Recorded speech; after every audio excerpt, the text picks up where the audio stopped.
नमस्कार, मैं विद्याशंकर तिवारी हूं इंडिया न्यूज़ के डिजिटल चैनल इन खबर के लिए और बात करेंगे सिंधु जल समझौता तोड़ने को लेकर के कि आखिरकार भारत की वो कौन सी दिक्कत है जिसकी वजह से पाकिस्तान गरज रहा है कि भारत के पास वो क्षमता नहीं है कि पाकिस्तान का पानी रोक सके।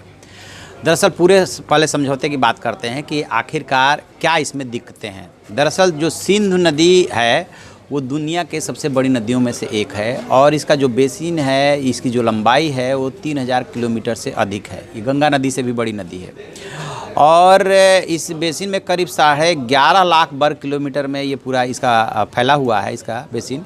और उत्तर प्रदेश जैसे 4 राज्य इसमें समा सकते हैं। 30 करोड़ लोग सिंधु नदी के आसपास रहते हैं। इसके सहायक नदियाँ और सिंधु समेत कुल 6 नदियाँ हैं, चिनाब, झेलम, सतलज, रावी और ब्यास। पाकिस्तान का 2/3 हिस्सा सिंधु और उसकी सहायक नदियों उसमें रहता है और पाकिस्तान का जो है 2.6 करोड़ एकड़ ज़मीन की सिंचाई इन्हीं नदियों पर निर्भर है। तो अब यदि फीसद में समझना चाहें तो सिंध नदी का 47% पाकिस्तान में है, 39% जो है भारत में है, 8% चीन में है और 6% अफ़गानिस्तान में है।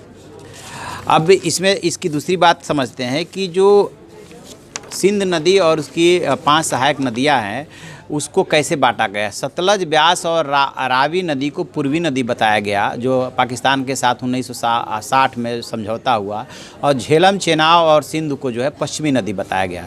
तो पूर्वी नदी यानी कि 3 नदियों का पानी तो भारत पूरा इस्तेमाल कर सकता है कुछ शर्तों के साथ, जिसको वो ऑलरेडी पूरा करता है।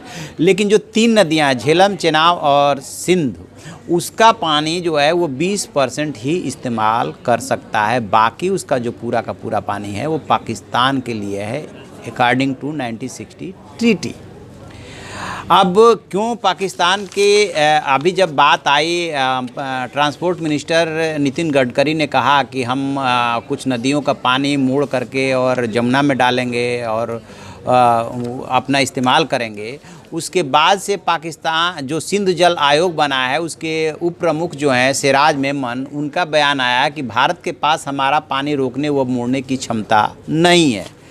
क्या कितना सच है ये बात? पाकिस्तान आखिरकार ये बात क्यों बोल रहा है? तो देखिए 2 बात समझ लेते हैं। एक तो बात है इस समझौते को तोड़ने की कि क्या भारत इस समझौते से पीछे हट सकता है। तो जो वियना ट्रीटी है उसके मुताबिक भारत जो है यदि मूलभूत परिस्थितियों में बदलाव होता है तो समझौते से पीछे हट सकता है। लेकिन समझौते से पीछे हटने में बहुत सारी दिक्कतें हैं क्योंकि इसमें जो है अंतर्राष्ट्रीय संस्था है वो मध्यस्थ की भूमिका में है। तो भारत जो है कभी नहीं चाहेगा कि जो संस्था है वर्ल्ड बैंक वो इस बात को लेकर के, क्योंकि भारत की गिनती जो है एक ऐसे राष्ट्र के रूप में होती है जो कि ऐसे अंतर्राष्ट्रीय समझौतों का पालन करता है। दूसरा थोड़ी सी चाइना की तरफ से दिक्कत है। ये सबको पता है कि चाइना खुल करके पाकिस्तान के साथ है। तो सिंधु जल समझौता तोड़ने की बात को थोड़ी देर के लिए साइड में रख दीजिए। अब सवाल ये उठता है कि जो पूर्वी नदियां हैं उसका तो पानी हम इस्तेमाल कर रहे हैं, सतलज, ब्यास और रावी, इन 3 नदियों का पूरा पानी इस्तेमाल करने का हक भारत को है। लेकिन सच ये और बाकी जो 3 नदियां हैं उसका 20% यानी कि झेलम, चेनाब और सिंधु नदी। हाँ, भारत क्या कर रहा है कि इसका जो पानी 20% भारत इस्तेमाल करने का अधिकार उस समझौते में मिला हुआ, उसमें से मात्र 4% भारत इस्तेमाल करता है। 16% पानी जो है भारत के हिस्से का पाकिस्तान में चला जाता है।